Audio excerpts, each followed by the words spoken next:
What's up, everybody watching this? This is my Impact on Pop review. Impact was live tonight. I was happy to see it live. Hopefully you can hear me. I'm leaving my air on for a little bit. So here we go with my Impact on Pop review. Before I do that, I'm going to read my Twitter poll. Rate tonight's Impact Live Impact on Pop. 16% voted and said it was awful. I don't think it was awful. It was a pretty good show because we had Sandow make his TNA debut. Other than that, I enjoyed the Decay promo, and I enjoyed the main event. I enjoyed seeing Sandow make his debut. And I enjoyed the Knockouts match. Other than that, that's about it. Let me drink it.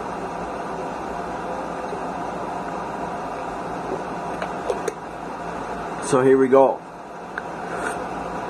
16% voted it was awful. 32% said it was a good show. 52% said it was a great show. 19 votes have been cast. Thank you for voting. I didn't go with the rating by numbers. Maybe I'll go back to that. But for now, I'm going to just say our show's okay, good, or great. Or awful. Here we go with my Impact on Pop review. For Impact on Pop for August 11th, 2016. Opened up with a video package of last week's main event, an EC3 Miracle match in the Bound for Glory Series Finals, where EC3 won. He's the number one contender. He's going to Bound for Glory to get his title shot. Unless he loses next week or in the future weeks to Drew Galloway. Maybe he'll lose his title shot, but I don't think he will. And then we had an opening hype for the world title match. Hype for Storm versus Lashley. All the titles on the line. 3 titles were up for grabs. Or, I think 2 titles. King of the Mountain and world title. I don't think the X Division was on the line. So, good opening video to start the show. And then we had EC3 kick off the show. That never is a bad thing. To have EC3 kick off the show, the guy's great. The guy's a star. The guy's money. The guy can talk. The guy can wrestle. The guy is great. Can never go wrong with having EC3 kick off Impact on Pop. EC3 comes out.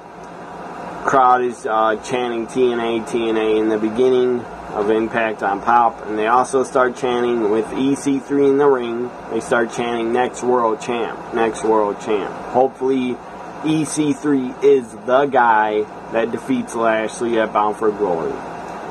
So after EC3 was out, he talked for a little bit, cut a short promo, then Lashley comes out, the TNA World Champion and X Division Champion. He comes out. Then, of course, James Storm, the Cowboy, comes out. And then out comes the Miracle and Moose, and they get in the ring, they attack EC3. And then Eddie Edwards comes out, makes a save for EC3. So it's Eddie Edwards, EC3 basically fighting Moose in the Miracle. They have a tag team match tonight. Eddie Edwards gets on the microphone and says, why not? Says, let's do it right now. Let's do the tag match right now. Eddie Edwards, EC3 against Moose and the Miracle. Pretty good tag match. I enjoyed it. Miracle and Moose win. It's good to see Moose in TNA. The guy's pretty over in Ring of Honor. With his cool entrance, or his theme would play, and then fans would go Moose along with it. Moose along with his theme. That was pretty fun, good stuff. Pretty good entrance Moose had in Ring of Honor. So, in the Miracle, the guy's damn good. I'm glad he's in TNA. Eddie Edwards, damn good. Same, I'm glad he's in TNA. EC3, damn good. Glad he's in TNA. All 4 guys in this tag match are great talents. So up next we had another video of James Storm cutting a promo in like a video package talking about 5 years ago. He defeated Kurt Angle, became TNA World Champion 5 years ago. That's a damn long time for James Storm, TNA original. The guy who's on TNA's first ever pay-per-view event, first ever show. James Storm, TNA legend, TNA original. The guy has not held the world title for 5 years. That's hard to believe, but it's true. Is what Kurt Angle likes to say. It's true, it's damn true that James Storm has not been a world champion for 5 years in TNA. That's 5 years in wrestling is like 10 years in my opinion. So good video from James Storm talking about last time he won the world title 5 years ago. Then up next, they show short words on the screen saying he is coming to Impact on Pop next. New talent that TNA has signed to the roster. TNA put this news out yesterday, I guess, to Rolling Stone magazine or RollingStone.com that they were signing Damien Sandow. So it was put out there on Wednesday. I didn't know if it was true, but today, Thursday, when I read Damien Sandow's Twitter, the guy said he has arrived, and then he tweeted at Impact Wrestling, so I knew it was true. So Damien Sandow, a.k.a. Aaron Stevens, I think that's his real name, or maybe his real name's Aaron Rex, I don't know.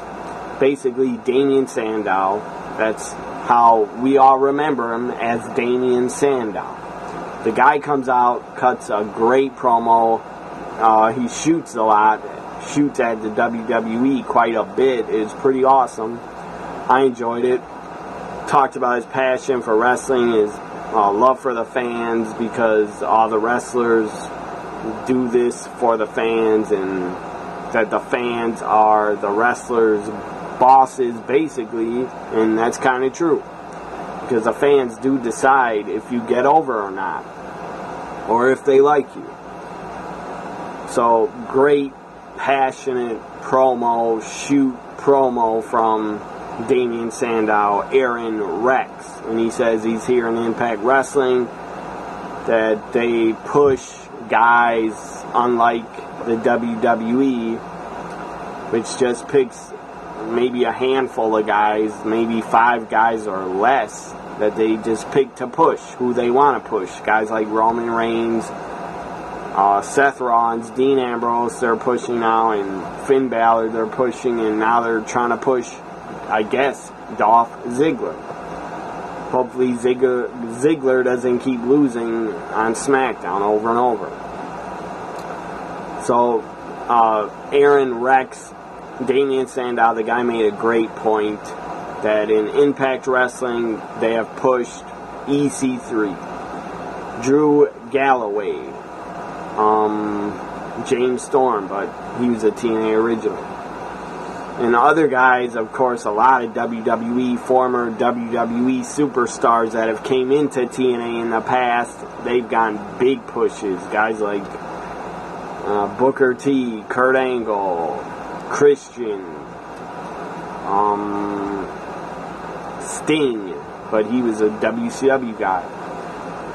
Who else? Rhino, he came in from WWE. He got a pretty good push. The Dudley Boys came in. They got a pretty damn good push, and they were in TNA for a long time. So it was a great shoot promo. I enjoyed it. It was great to see Damien Sandow back on live TV. And he said in the beginning of his promo, he said the other company was wouldn't give me a live mic on live TV. That was pretty good. So up next we had Maria and Allie, and Gal came backstage all talking, and Maria said, "Gal, tonight you're in action. trying to basically get Gail Kim beat down again. Says, Gail, you're in action in a no DQ knockouts match later. So next we had then Eddie Edwards was backstage yelling at Moose and the Miracle. Sounded upset, like he was blaming them for losing the X Division title to Lashley. So next we had knockouts, no DQ match. Marty Bell looking damn good. Marty Bell, great body, pretty hot. Also a good wrestler. Marty Bell against Gail Kim. This was no DQ. Pretty good knockouts match. Could have been better. Could have been longer. Maria interferes. Shocker that she would interfere. No, it's not shocking at all. I expected Maria or Allie to interfere. Maria tried to get Allie to interfere and she wouldn't listen to her. Maria keeps pushing around Allie. She's gonna get fed up and snap and definitely turn on Maria one of these days. If she pisses off Allie enough and keeps bossing around, treating her like a slave. So Maria interferes, and then Allie tried to interfere. Jade comes out. TNA knock out Jade to help Gail Kim. Maria runs out of the ring, running away from Jade. And then Jade gets in the ring to save Gail Kim. And Gail Kim, by the way, wins by a small package against Marty Bell. Jade comes in, knocks down Allie, punches her, knocks her down. Her forearm knocks her down. And then Maria gets on the mic and says, Jade, you want to come out here so bad and interfere? You want to get involved? Well, next week, Jade, you are facing Gail Kim. That match, if they let them go 10 minutes or longer, that match could be damn good because both Jade and Gail are damn good workers and damn good wrestlers. So I'm looking forward to Jade versus Gail Kim because they're both damn good in the ring. It's next week. Impact is not live. Next week it's taped. Will I do a review? I doubt it. Anyways, up next after the knockouts action, we had Broken Matt Hardy come out in his crazy theme music. It's funny as hell. Piano playing. Broken Matt comes out and talks about Jeff, saying my obsolete mule is gonna. This is outside, I believe, at Matt or Jeff's property outside. Broken Matt says you're an obsolete mule, and then he sends. Broken Matt says Decay is trying to get King Maxo. They're trying to abduct King Maxo, Broken Matt's son. His name is Maxo. I don't know why he's calling him King. Broken Matt is really broken up here. I don't know why he's calling him King Maxo, but whatever. Maybe Matt really thinks his son's a king. I don't know. At least his Broken Matt character probably does. So, Broken Matt sends a drone, turns around, starts talking to a drone, the flying objects, the drones, starts talking to a drone, tells the drone to go get and go check on Maxo so Decay doesn't basically kidnap him. Okay. TNA, I don't think they could do a storyline with Decay kidnapping Maxo. I don't think they should. Maybe they will, but I don't think they should. That's a little bit too far. Having a group like Decay, that's a little bit too far to have them kidnap a little kid, like a baby. That's too much, in my opinion. That's just going too far. Anyways, sends a drone down to check on Maxo. That was pretty funny. Then we come back from commercial. Broken Matt is in the ring and brings out his obsolete mule, Brother Nero. Broken Matt brings out Brother Nero. Brother Nero gets on the mic and yells at Broken Matt. Brother Nero says, why last week did you bite a man's face? That was pretty funny.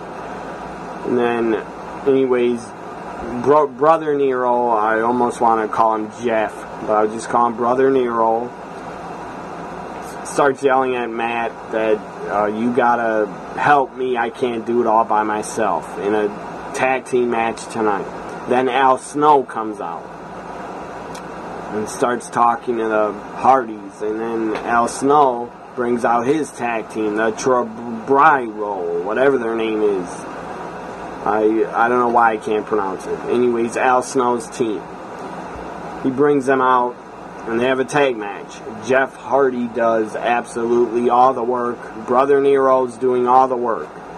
At one time during the match, Broken Matt is outside the ring, gets in a fan's face that's holding up a sign. Obviously, the fan was planted there. He probably works backstage for TNA. I don't know what he does. Maybe sets up the ring. I don't know. So Broken Matt gets in his face, puts his head up against the fan's head like he's hypnotizing him, like he's getting inside the guy's head. Then the guy drops his sign, and then he's acting totally hypnotized by Broken Matt, and then he's going like this: delete, delete, delete, delete. That was weird, but it was pretty funny. I thought it was pretty funny that he hypnotized a fan.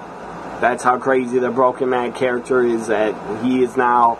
Last week he bit a fan in the neck or ear like he's in The Walking Dead, like he's a zombie out of The Walking Dead. Broken Matt looks like he could be a zombie in The Walking Dead. That's how bad the guy looks. At least his character. So he bites a fan last week. This week, Broken Matt hypnotizes a fan. That's pretty funny. So anyways, Brother Nero, Jeff Hardy does all the work and gets the win. And then Brother Nero gets on the mic, says, "Is that enough for you? Is that enough for you?" Says, "What else do you want me to do?"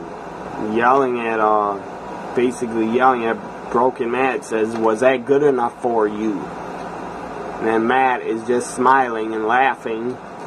So then Brother Nero gets out 2 tables, takes out Al Snow, hits like 3 or 4 twist of fates on Al Snow and his team, puts Al Snow on the table on the outside, does a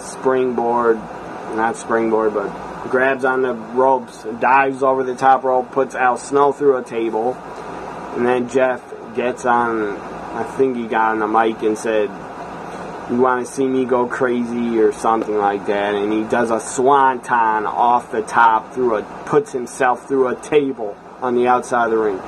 That was insane. And then he's screaming and laughing on the microphone.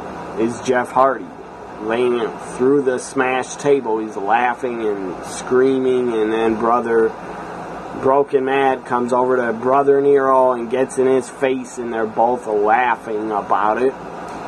And then Brother Nero starts screaming, "You wanted Brother Nero. You got Brother Nero. You got Brother Nero. I am Brother Nero. I am Brother Nero." It was pretty fucking insane. So up next we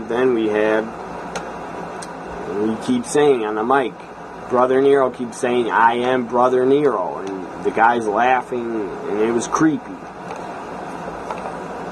So up next we had backstage Billy Corgan and Dixie Carter backstage standing together, and Bobby Lashley goes up to them, starts talking, and then they go to a Decay promo.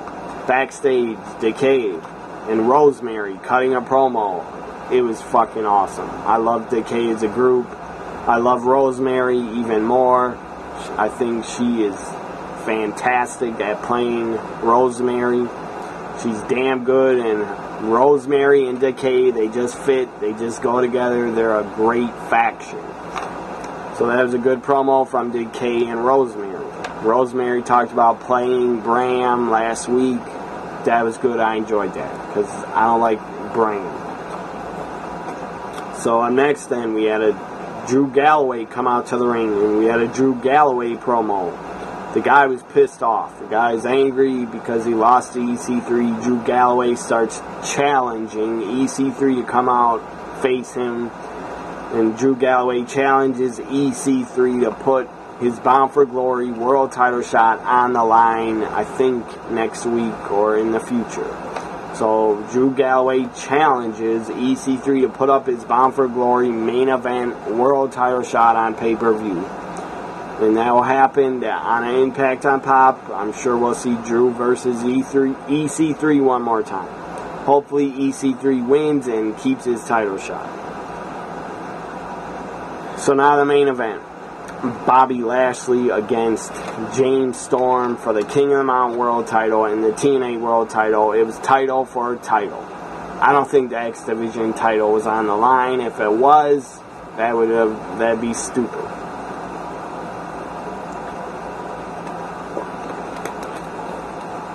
Main event starts, as I said, King of the Mountain title against World title.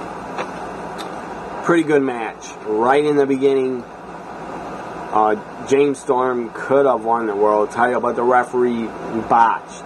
The referee fucked up, and he didn't count 3. He counted too slow or something. The ref really screwed up. And the crowd was even chanting, that was 3, that was 3, that was 3. Ref screwed up. Pretty good match. James Storm hit the Eye of the Storm towards the end. Lashley kicked out. Then he was pushed into the turnbuckle came off. And he tried to roll up Lashley in a schoolboy type roll up. Lashley pulled the turnbuckle off. Then he pushed James Storm up against the turnbuckle in the corner. And the steel was there. So James Storm gets pushed into the steel that was under the turnbuckle. And then he gets rolled up 1, 2, but Storm kicks out. And Lashley, after that, hit a spear on James Storm. I thought it was over then. No, it wasn't. James Storm kicked out of the spear. One of Lashley's finishers. His other finisher, I think, is a running power slam. At least Lashley has a spear and the running power slam. At least he isn't trying to do a stupid Superman punch. I hate that finisher. So Storm kicks out of the spear once, and then we had 2 super kicks. 2 last call super kicks from James Storm. Lashley kicks out. That surprised me. I thought it was over right there, but it wasn't. After 2 last call super kicks, Lashley somehow kicks out to save his world title. And then we had Lashley hit a spear. And then it was over. Lashley hit that second spear. It was over. 1, 2, 3. Lashley wins and has 3 titles. Lashley has now 3 championships in TNA. He has every championship but the tag titles and the knockout. Hopefully he doesn't win the knockouts title, because that'd be totally ridiculous if he won the knockouts title. Lashley now has a King of the Mountain championship, X Division, world title. Lashley has 3 fucking belts. That's pretty insane. So Lashley, the guy, is getting a super push from TNA. He just signed a new contract, I think a couple months ago, so he's probably going to be with TNA for over a year or longer, or another year, or maybe 2 years, I don't know. Lashley has 3 belts. King of the Mountain, X Division, world title. Lashley wins. After he gets the win, who comes out? Aaron Rex, a.k.a. Damien Sandow, comes out standing in the entrance, staring at Lashley. So we could have, maybe in a month, or maybe before Bound for Glory, maybe we'll have Aaron Rex, Damien Sandow against Lashley for the world title. Who knows? Maybe it'll be a triple threat, 3-way dance at Bound for Glory. EC3, Aaron Rex, and Bobby Lashley for the world title. I think that'd be good. Or we could have Aaron Rex against Drew Galloway at Bound for Glory. I think that'd be good also. Anyways, hope you enjoy my Impact on Pop review for August 11th, 2016. Hope you enjoyed it, everybody. Bye for now. Subscribe to my YouTube. Follow me on Twitter. If you watch any of my other past videos, I really appreciate it. I really thank you. It's, I don't know. About future videos, I might not do anymore. I don't know. It's kind of disheartening when you do all these videos and they don't even get 20 views. So I may stop in 1 or 2 months. I don't know. It's just, it might not be worth it anymore for me to do any more videos or reviews. It might not be worth it because I can't even get 20 fucking views. I'm not doing these for views really, but if you're making videos for a couple months and you can't even get 20 views, that's pretty fucking pathetic. And I must suck. Whatever. Some people on Twitter that follow me have told me they enjoy my videos and they like them. Thank you for liking them. Bye for now, everybody. Impact on Pop, Impact Live. If I give a rating 1 to 10, I'd say it was Damien Sandow showing up. That was a 10. Rest of the show, I'd give it a 6.5. Bye for now.